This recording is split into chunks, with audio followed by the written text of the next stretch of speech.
Bon, eh bien, bonjour à tous et merci beaucoup d'être présents, ça me fait vraiment plaisir. Je suis contente d'avoir un micro parce que d'habitude, il me paraît-il que ma voix ne porte pas assez. Donc, mais l'avantage, c'est que lorsque je fais porter ma voix, je parle plus lentement. Donc j'espère sincèrement que je vais savoir me retenir parce que je veux toujours que ça aille vite. Hein. Donc mon nom est Valérie Dalle, certains d'entre vous me connaissent ici, je vous remercie beaucoup d'être là d'ailleurs. Je suis d'origine française, vous l'entendez bien que je ne viens pas du lac Saint-Jean. Comment je suis devenue chirologue? En fait, à la base, j'ai une passion pour la vie, pour la santé, pour tout ce qui est un petit peu étrange. C'est normal, je suis un scorpion, je cherche toujours à gratter quelque chose. On veut savoir. Donc, quand j'étais plus jeune, j'ai étudié d'abord tout ce qui était herboristerie, aromathérapie. Quand je suis arrivée au Québec, j'étais formée par des Russes aux thérapies par les fréquences.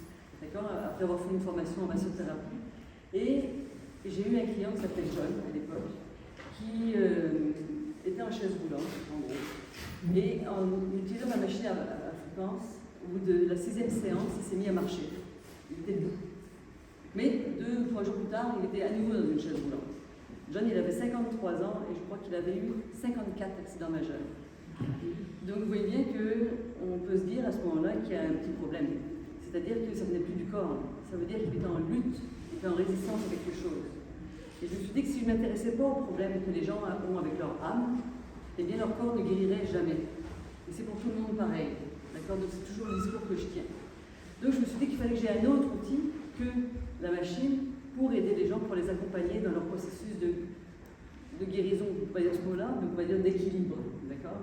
Ou de vitalité ou de bien-être, on va dire, de mieux-être. Alors, comme je suis toujours chanceuse et que sur ma route, il se passe toujours des choses, eh bien j'ai rencontré Ghanshyam, qui est le créateur d'une école ici au Québec qui s'appelle l'école Birla, et qui est une école de chirologie et d'astrologie védique.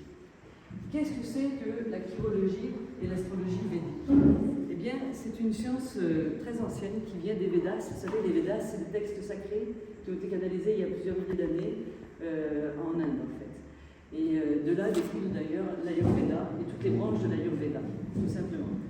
Donc, l'astrologie védique est un petit peu différente de l'astrologie tropicale, puisque on se base vraiment sur l'astronomie, donc la position exacte des planètes. Et comme c'est pas circulaire, eh bien, c'est géoïdal, on se retrouve à décaler un petit peu tout le monde. Enfin, c'est pas tout le monde est décalé de 24 degrés par rapport à sa date de naissance. Donc c'est un tout petit peu différent. Ça nous donne un portrait qui nous parle beaucoup plus de l'incarnation de la personne. D'accord? Et la chirologie, dans le fond, c'est la lecture des lignes de main qu'on associe à l'astrologie. Non pas pour faire de l'avenir, bien qu'on pourrait le faire, mais surtout pour dresser un portrait psychologique de la personne et l'aider à évoluer pour se sentir bien dans sa vie, tout simplement. D'accord? Donc aujourd'hui, eh bien, ce que je vous propose, c'est d'aller à la découverte de vos mains. Alors juste pour information, vos mains, c'est le ciel. C'est-à-dire que non seulement ça nous parle de ce que vous avez apporté avec vous, c'est comme une carte de trésor, d'accord? Mais dans votre main, eh bien, vous voyez, on va retrouver toutes les planètes qu'on retrouverait dans un thème astral. C'est pour ça qu'on l'associe toujours, chirologie et astrologie. Parce que même quand vous allez voir les mains que je vais vous présenter maintenant et que vous allez voir les vôtres, eh bien, on a des choses particulières. Par exemple, ici, on dit que c'est Jupiter. Il y a des gens qui sont très jupitériens, donc c'est des bons vivants, c'est des gens qui ont beaucoup d'ambition, mais c'est des gens aussi qui peuvent avoir un très grand altruisme. D'accord? Donc c'est ça que je vous propose aujourd'hui. Et sans plus tarder, on va commencer. Donc premièrement, si vous regardez vos mains, vous allez voir que les deux mains sont complètement différentes, ou parfois pareilles, mais c'est très rare d'avoir, parce qu'on est en évolution, donc nos mains changent, elles ne sont pas pareilles l'une et l'autre. Vous avez deux mains, il y en a une qu'on appelle la main non dominante, c'est la main que vous utilisez le moins, c'est-à-dire qu'en général c'est celle que vous n'utilisez pas pour écrire. D'accord? Et la main dominante, évidemment, c'est celle que vous utilisez tous les jours. La main non dominante me parle de la charge que j'ai rapportée avec moi pour me promener dans cette vie-ci, pour évoluer. D'accord? Donc il y a des signes négatifs, il y a des signes positifs, mais peu importe. On ne juge jamais l'état. L'état, c'est qu'est-ce que j'ai rapporté pour ma propre évolution dans cette vie-ci. Okay? Et dans la main dominante, c'est qu'est-ce que je fais de ce potentiel ou de cette problématique, ici et maintenant. Donc c'est pour ça qu'on étudie toujours les deux mains, justement pour se donner une idée complète de où en est la personne. Parce qu'il arrive aussi parfois qu'on ne soit pas en évolution, mais en involution. Soit parce qu'on ne prend pas les bonnes décisions, soit parce qu'on est mal influencé. Donc dans ce cas-là, il y a des choses à faire qui sont différentes. C'est quand même pas normal d'aller vers un mal-être plutôt qu'un mieux-être. D'accord ? L'objectif de la chirologie pour moi, c'est réellement d'arriver à comprendre ce qui se passe dans notre vie pour avoir un seul objectif, le bonheur. Parce que pour moi, c'est pour ça qu'on s'est incarné. On ne s'est pas incarné, nous on dit, ah oui, on s'est incarné pour vivre des épreuves. Non, pas nécessairement. On se crée des épreuves, d'accord ? On n'est pas venu pour ça, on est venu pour expérimenter, pour voir le bonheur. La vie sur Terre, c'est effectivement la dualité, on retrouve dans tout et dans toutes les civilisations, mais en même temps, l'objectif, c'est quand même d'harmoniser l'ensemble. Okay ? Donc c'est vraiment cet objectif-là qu'on a. Donc dans un premier temps, dans votre main, on va aller découvrir les lignes majeures. C'est les 3 plus grosses lignes qui sont le reflet vraiment de votre inconscient. Okay. On va commencer par votre ligne de cœur. La ligne de cœur, comme vous voyez sur ces images-là, c'est celle qui part de la tranche de votre main et qui monte vers l'index. Bien sûr, avec plaisir. Donc, qui monte vers l'index, d'accord ? Donc, si vous regardez dans les 2 mains, elles sont certainement différentes. Parce qu'on ne regarde pas une seule main, on regarde toujours une main. Les 2 mains, pardon. Donc, d'ailleurs, vous voyez pour cette personne-là, on voit dans cette main-là qu'elle a une ligne qui va assez haut, et vous voyez que dans cette main-ci, elle va beaucoup plus bas. Donc cette personne-là, en l'occurrence, est en involution au niveau affectif. C'est-à-dire qu'elle est arrivée avec un côté très idéaliste, okay, ou très altruiste, et certainement que des blessures lui ont fait dire « Ouh, c'est pas ça que je veux moi dans cette vie-ci ». Donc, ce qui est plate, c'est que là où se termine sa ligne de cœur, eh bien, elle reste prise un petit peu dans la matière. Donc on n'est plus au niveau de l'âme à cet endroit-là, alors qu'il y avait vraiment une connexion à son âme, le désir d'être aimante pour les autres, etc. D'accord ? Alors quand on a des lignes comme ça, il n'y en a pas de drame. C'est pas un drame, c'est un état des lieux. Donc dans ce cas-là, le rôle du chirologue, c'est de dire qu'est-ce qui a pu se passer à telle période pour que ça rétrécisse au lavage, tout simplement. Et puis d'arriver à trouver des moyens pour guérir la blessure et laisser repousser la ligne. Parce que vos mains changent au fur et à mesure que vous comprenez, tout simplement. Donc, c'est pour ça que c'est pas un drame, c'est juste un état. Hein. Une ligne, ça peut changer en moins de 3 mois. Donc, il suffit de comprendre, de faire la bascule intérieure et tout change. Donc, en termes général, quand elle est positionnée un peu comme ça, c'est presque idéal, parce que c'est entre l'index et le majeur, c'est une personne qui sait aimer, qui sait être altruiste, mais qui sait aussi se protéger. Parfois, cette ligne de cœur traverse la main jusque de l'autre côté de l'index. Ça, c'est les grands idéalistes. Ils sont tellement idéalistes qu'ils pensent que les autres vont être aussi gentils qu'eux. Et puis, ils sont toujours déçus. Donc, c'est ça. Ceux qui ont la ligne un peu plus courte, qui arrivent sous le majeur, c'est des gens qui sont plutôt pragmatiques dans leur façon d'aimer les autres. D'accord ? Maintenant, si elle est beaucoup plus courte, c'est que là, vous êtes un méchant dépendant. C'est-à-dire que vous avez besoin des autres. Soit pour vous sentir aimé. J'en ai vu qu'une seule fois dans ma vie. Une seule fois. Donc, et la personne, ce qui sauvait sa main, c'est qu'elle avait un magnifique anneau de Vénus, qui en fait cette ligne-là, qui fait que, comme elle ne savait pas bien aimer, elle l'exprimait au travers de son art. D'accord ? Heureusement qu'elle avait ça, sinon ça aurait été une catastrophe. Parfois, il arrive, je pense que je l'ai sur l'autre diapositive, que les lignes, voilà, comme ici, que les lignes de cœur et la ligne de tête qu'on va parler tout de suite fusionnent. C'est ce qu'on appelle une ligne signale. Ça veut dire quoi ? Ça veut dire que j'ai affaire à des gens qui sont très intenses. Alors ça fait des bons chefs d'entreprise, mais il faut faire attention avec ces gens-là quand même, parce qu'ils ont une énergie qui est très intense. Donc c'est comme si on connectait du 220 ensemble, comme ça, ou avec du 380, ça fait un peu fort. D'accord ? Donc quand on a ça, il faut canaliser cette énergie. La plus belle ligne signale que j'ai vue, c'est une jeune femme qui a créé son entreprise, qui est très connue maintenant d'ailleurs, où elle fait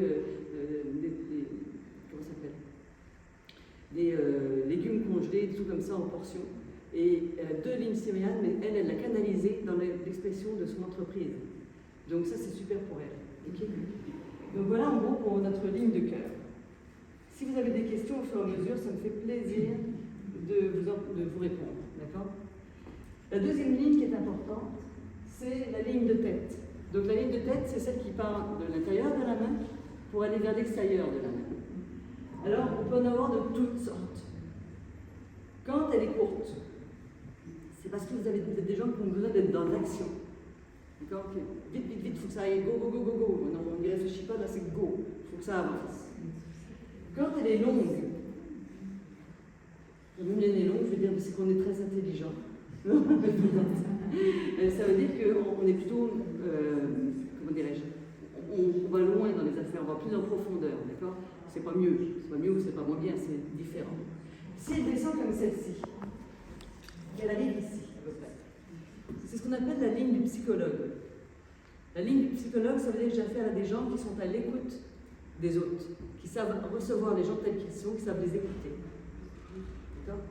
Si maintenant cette même ligne, elle est droite, comme ça, c'est plus des mains d'entrepreneurs, ça, de gens d'affaires. Et puis, c'est aussi des gens qui sont parfois un peu moins patients. C'est comme dans tout dans la vie. Dans la vie, ce qu'on veut, c'est des rondeurs. D'accord? On veut que les choses soient douces, que ce soit rond. Vous voyez, quand vous voyez ici, sa ligne, elle est ronde. Là, c'est un peu moins ronde. On veut des formes arrondies. Ça, c'est toujours un signe de souplesse. Plus c'est droit, moins c'est souple. Et je le prouve. C'est très droite, mais j'ai parfois la souplesse, même physique, j'ai une difficulté avec la souplesse physique. Donc c'est ça. Parfois, elle finit par un crochet. Donc ça veut dire que je suis capable de m'accrocher à mes projets. Parfois, elle finit avec une fourche. Ça, c'est souvent des gens qui ont été très influencés par leurs deux parents, qui ont été comme deux soutiens importants. D'accord? Vous n'avez pas été soutenu, je demande. Avez-vous des questions? Oui? Double commande. Dans celle-là? Ça veut dire qu'il y a eu certainement eu. Je vois, ne bougez pas. J'arrive.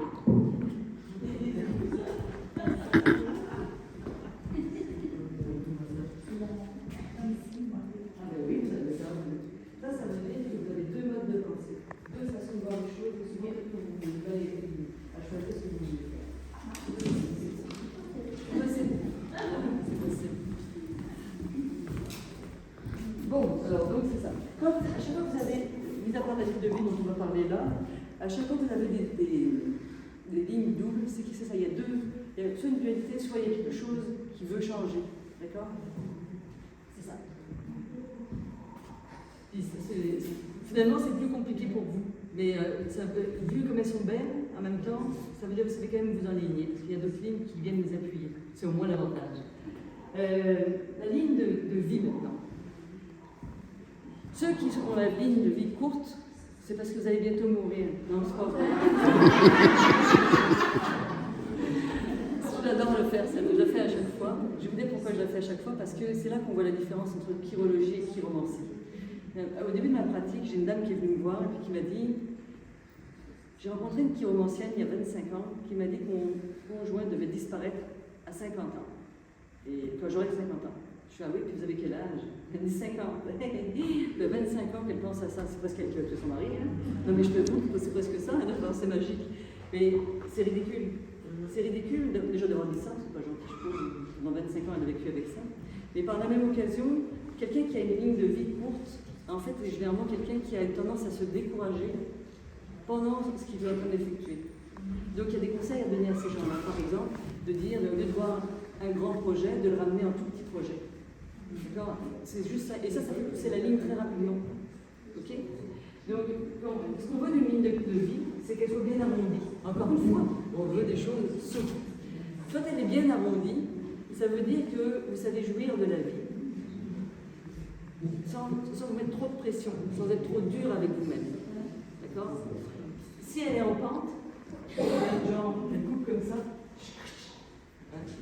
on se prend sur une pente de ski, eh bien, ça veut dire que vous n'êtes pas dur avec vous, tout simplement. Donc, c'est ça qu'on va aller regarder là-dedans. Comment je sais jouir de la vie? D'accord? Si elle est vraiment trop ronde, c'est peut-être que vous prenez un petit peu trop de la part du gâteau. Ça peut arriver aussi. Il y en a chez qui ça fait ça. Vous avez du mal à trouver votre droite de votre gauche? C'est ça. En fait, il faut imaginer qu'elle doit être posée. Voilà. C'est ça. Ça c'est finalement, c'est la main droite. Ça correspond, ouais. C'est ça. D'accord? Donc c'est ça. Si les courtes, c'est pas si gênant, il faut réapprendre à se faire confiance. C'est souvent d'ailleurs des gens qui ont beaucoup d'exigences face à eux-mêmes, tout simplement. Ça vous va pour le moment? Alors on continue. Bonjour. Donc maintenant vous avez vu votre potentiel inconscient, c'est bien beau d'avoir un beau potentiel inconscient, il faut qu'on aille l'exprimer. Donc pour l'exprimer, eh bien ça prend des lignes mineures. D'accord? Ça va être toutes les autres lignes dont on va parler. Alors, vous voyez, en fait j'ai pris un exemple où la personne, ses lignes majeures et leurs lignes mineures ont la même intensité. Parfois, c'est rare d'avoir ça comme ça, hein, je vous le dis de suite. Donc, parce que souvent pendant mes conférences, les gens disent moi j'en ai pas de lignes mineures. Ben si, ils en ont, mais elles ne sont pas aussi profondes. Et ça, c'est un idéal. Ça veut dire qu'on est vraiment capable d'aller chercher avec profondeur. Et c'est pas donné à tout le monde de savoir le faire. D'accord? Puis en plus de ça, cette personne est une personne qui est noire. Et les noirs ont cette particularité. Ils ont des grandes lignes profondes, on les voit beaucoup mieux. D'accord? Donc, elle triche. En plus, c'est une fille qui est pleine de potentiel et qui a pourtant vécu plein de choses. Donc, je l'admire beaucoup.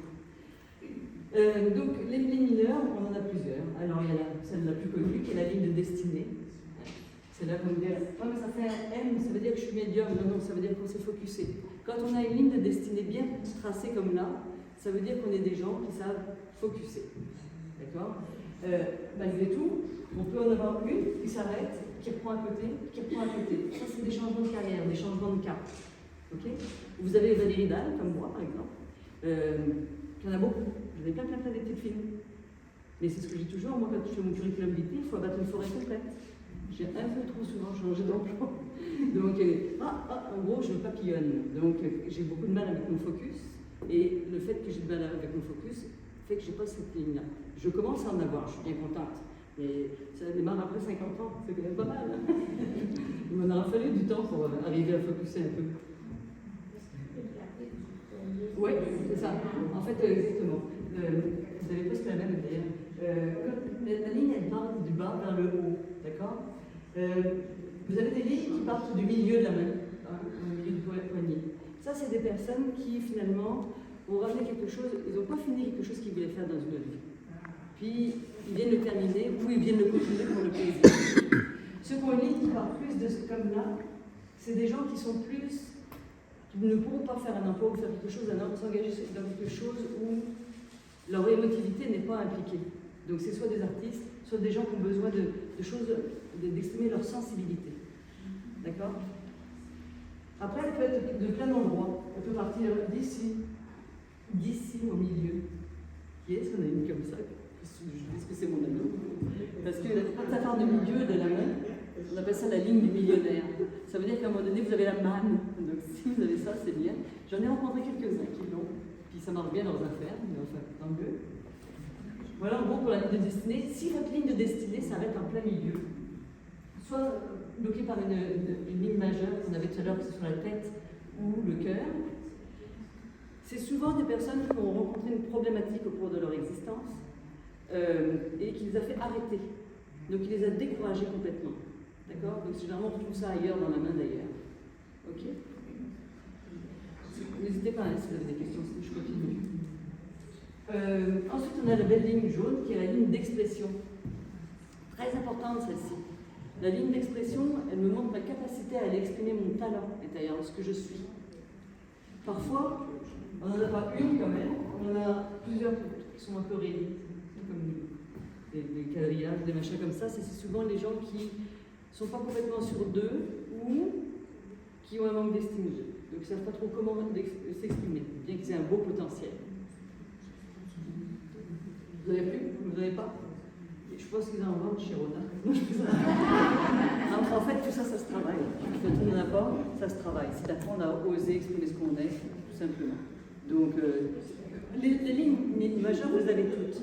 Les lignes mineures, on n'a pas tout ça. Tout le monde les apprend. C'est toujours un plus. D'accord? Donc, ça veut dire, par exemple, vous pourriez travailler votre expression. Si vous faites ça, elle va apparaître toute seule. Ok? Cette ligne-là, l'idéal, c'est exactement ça. Mais parfois, il y en a, mais c'est une petite, où elle démarre ici. Ça peut être ça aussi. Si ça commence en bas, mais ça arrête. Au milieu, Ouais. ça veut dire qu'à un moment donné, si ça démarre en bas, ça veut dire qu'il y en a plus, ça veut dire qu'il y a une perte de motivation, tout simplement, par rapport à ce que tu veux faire. Ok. Et si tu regardes bien normalement dans la main, quand il y a cette perte de motivation, c'est souvent relié à un événement particulier. Donc il y a eu une blessure ou quelque chose qui a bloqué la personne sur ce qu'elle voulait faire. D'accord. Normalement, en fait, on veut que ça aille du bas vers le haut parce qu'on divise la main en trois. C'est le corps, donc la matière, ensuite c'est l'esprit, et ensuite c'est l'âme. Donc quand elle va jusqu'en haut, ça veut dire que même mes qualités d'âme, j'arrive à les exprimer. Alors, on veut ça, mais on l'a pas tous. Parfois la ligne, elle part comme ça sur le côté. Ça, c'est souvent des gens qui sont très très intuitifs. C'est des voyants, c'est des intuitifs, c'est des gens qui sont connectés, qui canalisent, etc. Ou encore, on peut la trouver qui part d'en bas ici, et qui tourne. Comme ça aussi, c'est des lignes de voyance. Alors c'est souvent drôle d'ailleurs de voir des gens qui se disent voyants et qui n'ont rien du tout, même pas un seul signe de sagesse.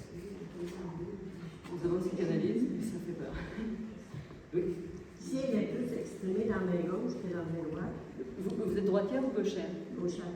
Gauchère, ça veut dire que... J'ai écrit de la droite, mais je suis ambidextre. Ok. Normalement, on considère que la main dominante, c'est celle avec laquelle on écrit.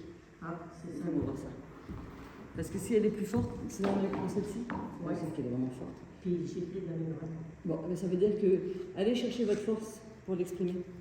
Vous avez un potentiel encore plus important à exprimer vos affaires. Donc vous pouvez évoluer là-dessus. Vous avez quelque chose à faire par rapport à ça. D'autant plus qu'elle ressemble beaucoup à une ligne d'intuition importante. Donc je suis sûre que vous êtes très intuitive. Ouais. Je m'en sers je m'en sers pas tout le temps. Non, mais c'est pour ça. Ça veut dire que le potentiel est là, mais vous n'allez pas le rechercher complètement. Elle est magnifique, je vous la rachète. J'en ai eu comme ça, moi. Donc ensuite, on a la ligne de soleil qui nous parle, ça c'est le doigt du soleil, d'accord. Donc il va nous parler de comment on s'éclate dans la vie. Est-ce qu'on est heureux ou pas heureux? Alors parfois elle est petite comme elle, parfois elle va jusqu'en bas, parfois il n'y en a pas. Parfois il y en a deux. Donc c'est pareil, c'est jamais la même chose, mais ça nous parle vraiment de notre âme. Montrez-moi voir. Elle est magnifique, on a deux choses qui t'intéressent vraiment. Et vous aussi. Elle est très belle, je vois. Donc c'est ça. Donc ça exprime vraiment votre joie de vivre en fait, la joie de votre âme, votre joie de vivre. Ok. Donc ça c'est les trois principales lignes mineures. Maintenant, il y a d'autres choses qui peuvent accompagner nos lignes mineures, qui sont très intéressantes. On va en parler. C'est ce qu'on appelle les signes de sagesse. Les signes de sagesse peuvent être parfois négatifs, c'est ça qui est là, mais voilà. Mais en général, ils sont positifs. Par exemple, si vous avez une étoile sous l'index, pas une croix, hein, une étoile, ça veut dire que votre troisième œil est ouvert.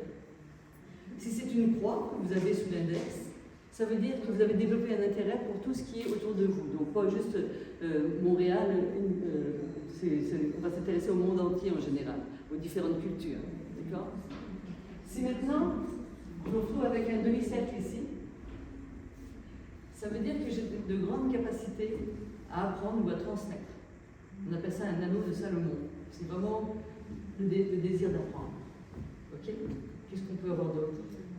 Si vous avez comme un quadrillage, un carré, c'est très intéressant. Ça veut dire que justement vous vous intéressez à beaucoup de choses. Et je suis sûre que si on regardait de plus près, vous auriez certainement un talent d'écriture qui peut se développer. Ouais. Donc ça serait, pour l'écriture, on le voit vraiment comme une grille, d'accord? Voilà. Ok? Donc ça, c'est pour ça, le seul truc qu'on ne veut pas voir sur votre index, c'est un cercle ou un ovale. Parce que là, ça veut dire qu'il y a des problèmes. Donc ça, on ne veut pas ça. D'accord? C'est carré parce qu'on fait des petites compactions. Oui, c'est ça. Non, ça veut dire ça. On dit que c'est un talent d'écriture, faites-moi. Oui, c'est ça. Vous auriez un talent d'écriture. Ouais. Donc c'est ça. Ensuite, ça c'était notre Jupiter. Jupiter, c'est notre grand bénéfique, celui qui nous aide. Ensuite, on a Saturne. Saturne, on l'appelle le grand maléfique. Il a foutu, mais juste à côté. Donc, lui, autant l'autre, il est généreux, il veut donner, autant Saturne, lui, il reprend. Donc, je vais vous montrer ça tout à l'heure. On veut rien en dessous. On veut lui foutre la paix. On veut juste une ligne pour montrer qu'on a du focus, on veut rien d'autre. On veut pas d'étoiles, on veut pas de cercle, on veut pas de rond, on veut rien. Parce que là, ça nous montre vraiment tous les blocages psychologiques qu'on peut avoir en société. Sous le majeur. D'accord? Ensuite, sous l'annulaire. Ça, c'est mon soleil. C'est mon âme. Qu'est-ce qu'on voudrait y voir avec lui? Une étoile. C'est ça qu'on veut voir en dessous. Parce qu'une étoile, c'est comme magique. Ça veut dire que je suis tellement sur mon X, que mon magnétisme se développe tellement que les gens viennent à moi sans que j'aie à aller les chercher. Tout simplement. Donc je vous souhaite à tous une étoile, ça c'est certain. Ce qu'on ne veut surtout pas voir sous ce doigt-là, c'est justement un ovale ou un cercle, qu'il soit horizontal ou machin. Parce que vraiment, ça veut dire qu'on va droit dans le mur quelque part. Il y a un problème. Parce que là, on vient vite voir Valérie pour essayer d'identifier de quoi s'agit-il. Okay. Et puis, il arrive qu'on ait une ligne un petit peu comme elle, mais un peu plus prononcée. On voit que ça colle machiner là. On voit bien. Eh bien, quand on a cette ligne qui est de biais comme ça, tout le monde voudrait ça, c'est une protection des lignes. C'est comme si l'univers nous en doit une. Donc, si à un moment donné il y a un problème, eh bien, on sera protégé. Donc, j'ai vu dans des mains des gens qui avaient cette fameuse ligne de protection et une ligne. Donc, il y a eu un problème, mais tout s'est arrangé très facilement pour eux, ils étaient protégés. D'accord? Ça va pour le moment? Ouais. Good. Donc, le dernier signe de sagesse dont on va parler. On l'a vu tellement qu'on lui lâche. Moi, j'ai un crayon magnétique que j'avais acheté où on peut dessiner dans l'imaginaire de ligne, juste pour mettre l'énergie. Okay. Les Japonais, ce qu'ils font, eux, ils se font tatouer. Ils se font tatouer les lignes qu'ils n'ont pas, en disant qu'ils peuvent faire bon l'avoir. Et donc, pour finir sur les lignes, sous l'auriculaire, la seule chose qu'on voudrait, c'est 3 petites lignes, on les appelle là, 3 petites lignes qui sont pratiquement parallèles. Et ça, c'est ce qu'on appelle les stigmates de guérisseurs. Donc, j'ai les guérisseurs qui ont ça. Mais j'ai aussi les gens qui sont bons avec les autres. J'ai aussi ceux qui sont talentueux dans tout ce qu'ils font. Ouais. Dans les deux mains. Dans les deux mains. Parce qu'on peut avoir, comme la dame ici, on peut avoir amené un talent, mais dans notre main dominante, on ne l'utilise pas, donc on ne le voit pas. Mais on le sait, donc on peut le mettre après dans notre main. Donc à faire. D'accord? Alors maintenant que vous avez un portrait de vos mains, je vous emmène en voyage. Okay. Donc, à quoi ça sert des belles mains?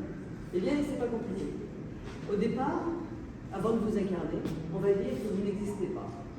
Vous êtes dans l'éther. Avec la connotation de l'âme. D'accord? Et vous pouvez le prendre de cette façon-là, mais je peux vous le raconter aussi différemment. Lorsqu'on a un projet, vous montez une entreprise, par exemple. D'abord, il y a une intuition première, en disant « Oh, pourquoi j'aimerais peut-être faire ça ?» C'est la même chose. On est encore un être éthéré dans notre profil, dans ce qu'on veut réaliser. Ok? L'éther, c'est le petit doigt. Vous savez, quand on dit le petit doigt ma vie, c'est aussi Mercure, donc c'est aussi Hermès, donc c'est tout ce qui est occulte, tout ce qui est le plus fin, le plus raffiné. D'accord? Donc au début, eh bien, on est juste une petite intuition première. Puis ensuite, on se rend compte que si on veut manifester quelque chose, que ce soit un être humain ou un projet, il faut que ce soit un petit peu plus densifié. Donc on fait intervenir l'air qui va commencer à donner un souffle à notre projet. D'accord? C'est mon annulaire. Après que j'ai eu l'air, eh bien, je vais passer par le feu. C'est Saturne, c'est mon majeur. Et le feu, qu'est-ce qu'il fait? Il transforme. Il transforme tout pour essayer de manifester quelque chose. D'accord? Il faut un effort. Un effort, c'est le feu. Il faut un effort pour arriver à créer quelque chose. D'accord? Puis ensuite, si je veux avoir un projet, là, il faut le voir. Hein? J'ai mis exprès une femme enceinte parce que c'est ce que j'ai toujours, ça ne peut pas marcher un bébé sans eau. Hein? Il faut faire évoluer ça comme ça. Donc, pour un projet, c'est la même chose. Si je n'ai pas d'émotion dans mon projet, il n'aboutira pas. Hein? Je vais monter une entreprise. Ça ne marchera pas vraiment. Et finalement, qu'est-ce qui se passe? Eh bien, on arrive sur Terre, on incarne le projet ou la naissance par la Terre, qu'on retrouve avec le pouce. Donc, c'est quoi la vie par rapport à ça? Pourquoi je vous raconte ça? Parce que, comme je vous ai dit, ce qu'on recherche dans la vie, finalement, c'est l'équilibre. L'équilibre, pourquoi faire? Pour exprimer notre joie profonde. Mais comme vous le voyez sur la photo, l'équilibre n'existe pas sans le déséquilibre. C'est ça, cette fameuse dualité qu'il y a. Si je suis comme ça, c'est sûr que je ne tomberai pas. Mais je ne veux pas aller loin. D'accord? Dès que je me mets en déséquilibre, ben j'avance. C'est toujours le même principe. D'accord? Donc maintenant que je suis sur Terre, ben je vais vous parler du pouce, c'est Vénus, le monde des plaisirs, le monde de l'incarnation, la beauté de Vénus qui dirige certains signes du zodiaque, mais je ne ferai pas d'astrologie aujourd'hui. Donc, en même temps, c'est l'enfance, le bas. Je vais vous montrer comment on grandit. Donc, on est enfant, on est bébé, on est protégé, on s'amuse, on est nourri, donc c'est ça, c'est vraiment l'enfance pour moi. Okay. Puis ensuite, il y a l'adolescence qui monte. Alors, avant de passer par Jupiter, on passe par ici, qui est Mars. C'est la petite crise d'adolescence. Hein? Puis souvent, quand justement je regarde des managers qui sont frustrés, c'est toujours au niveau du Mars que c'est de la frustration. Donc, Mars, c'est notre adolescence, on grandit, puis on commence à bouger, ça bouge, d'accord? Puis arrivé vers 21 ans par là, eh bien on arrive au niveau de Jupiter, qui est donc votre index. Et c'est le moment où on a nos ambitions. C'est le moment où on part, normalement, chez papa et maman, pratiquement, à peu près. Et puis qu'on dit, ben moi maintenant, c'est ça que je vais faire dans ma vie. Et souvent, quand on démarre, on va être le meilleur. On est sûr de nous, à 20 ans, etc. On est les meilleurs, les autres n'ont rien compris. Puis nous, c'est sûr qu'on va faire mieux. On va faire mieux, puis plus grand. Donc là, on a le grand projet. Okay. Je vais réussir à faire ça. Ça, c'est à 21 ans. Mais ça, c'est sans compter ce que Jupiter, il veut vraiment nous donner. C'est pour ça que c'est important d'avoir des signes en dessous pour équilibrer nos ambitions. Et lui, il veut go, go, go, go, il veut nous donner plus. Mais il est à côté de cette femme. 28 ans. J'ai un bébé. Adios, le grand projet. Hein? 28 ans, c'est le moment où on se retrouve avec des responsabilités imprévues, des trucs comme ça. Puis la grande ambition qu'on avait, on la range dans notre poche, on ne la ressortir un jour. Cette même ambition, d'ailleurs, souvent, vous retrouvez des gens qui refont ça vers l'âge de 56 ans, ils reprennent leur passion. Donc ça fait des anneaux de Vénus qui sont brisés. Ils démarrent ici, grande passion, grande possibilité, grand talent, et puis ça arrête, puis ça redémarre ici. Donc c'est ça. Alors Saturne, il a quand même un rôle intéressant, c'est qu'il est là pour vous transformer. C'est pour ça que j'ai choisi comme image le phénix. C'est qu'en général, à 21 ans, on est ambitieux, mais on est très ambitieux. L'altruisme, c'est pas nécessairement inné chez l'humain, j'ai remarqué, hein, pas tout le temps. Donc l'avantage de Saturne, il met une bonne fessée. C'est lui qui va lui mettre des épreuves. J'ai une entreprise. Je monte mon entreprise. Ça décolle, mais ça décolle. C'est long. Et là, il y a quelqu'un qui arrive et dit « Hey, je t'offre un emploi. » Ah. Qu'est-ce que je fais? Je quitte mon entreprise ou je fais quoi? Je choisis quoi? Donc en fait, il nous oblige à faire des choix. D'accord? Il nous oblige à transformer notre vie et à devenir meilleur pour nous-mêmes. En passant, il n'y a pas de bon choix. Il y a un choix à faire. Mais on est souvent soumis à la tentation. Et c'est pourquoi ça qui nous transforme, Saturne, c'est qu'à partir du moment où on est passé par ça, eh bien, on est en contact réel avec notre âme. Et quand je vous ai parlé de l'étoile tout à l'heure, c'est notre magnétisme. On est passé par ce dégrossissage. L'ego, il a pris un petit peu le bord, et c'est l'âme qui prend la place. C'est l'âme qui s'exprime. Et c'est là qu'on va développer cette étoile-là. D'accord? Donc c'est là qu'on va réellement réaliser ce pourquoi on est venu. Donc là, on est plus âgé. D'accord? Mais c'est beau tout ça, hein? Je brille. Ça va bien mes affaires. Je suis super brillante. Mais là, il y a un truc, Mercure, qui me dit, c'est beau ton projet, Valérie. Tu as fait des belles choses. Mais ça ne t'appartient pas. Ça ne nous appartient pas ce qu'on fait. On le fait pour l'univers, on le fait pour la société. Donc à un moment donné, il faut rendre notre projet. Et souvent, la difficulté chez les gens, c'est de se détacher de ce qu'ils font. Ils ont besoin d'être reconnus par les autres, au lieu de se donner la bonne reconnaissance. Et ça, c'est ce qui est le plus compliqué, ce détachement-là. C'est souvent que là que les gens s'arrêtent ou qu'ils n'arrivent plus à avancer dans leur vie, parce qu'ils n'ont pas l'impression d'être reconnus. Alors mon tuyau, c'est apprenez à vous reconnaître par vous-même. Ça fait beaucoup moins de déception, beaucoup moins. Ok? Et pour finir, je vais vous dire un truc avant d'aller à le diapo. Tout à l'heure, je vous ai parlé de Mars. Ici, c'est comme là, on pousse pour faire naître le bébé. D'accord? On pousse pour faire naître le projet. Ici, c'est Mars, l'autre Mars, ça s'appelle Galaga, ici Mars, dans la main. C'est l'endroit où on part. D'accord? Donc quand on meurt, on part par là. Donc ça nous fait comme un mouvement circulaire. Ok? Donc c'est la même chose pour votre vie de tous les jours. Quand on se couche ce soir, c'est une petite mort.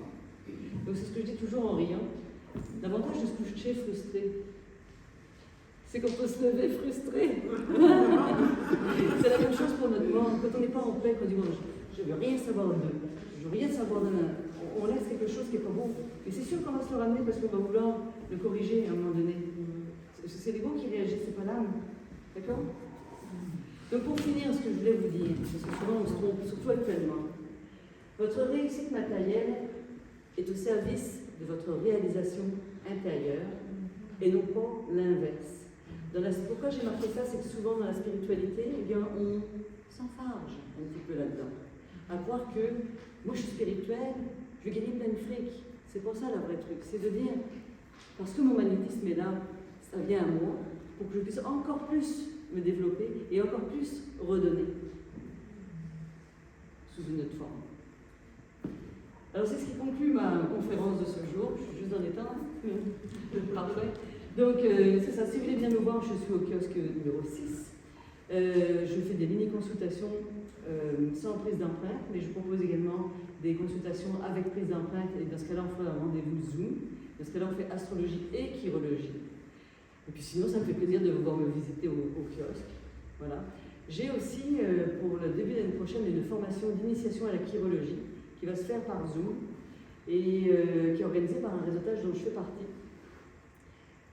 Il ne coûte que 350 $. Il ne se reproduira pas parce que c'est 12 heures de cours, donc c'est vraiment pas énorme. Et c'est vraiment histoire de dire que c'est de faire découvrir la chirologie différemment. Ça se passe par Zoom et ce sera 4 mercredis matin à partir du 17 janvier. Si vous avez un intérêt ou vous voulez des renseignements, venez me voir au kiosque. Je vous remercie beaucoup.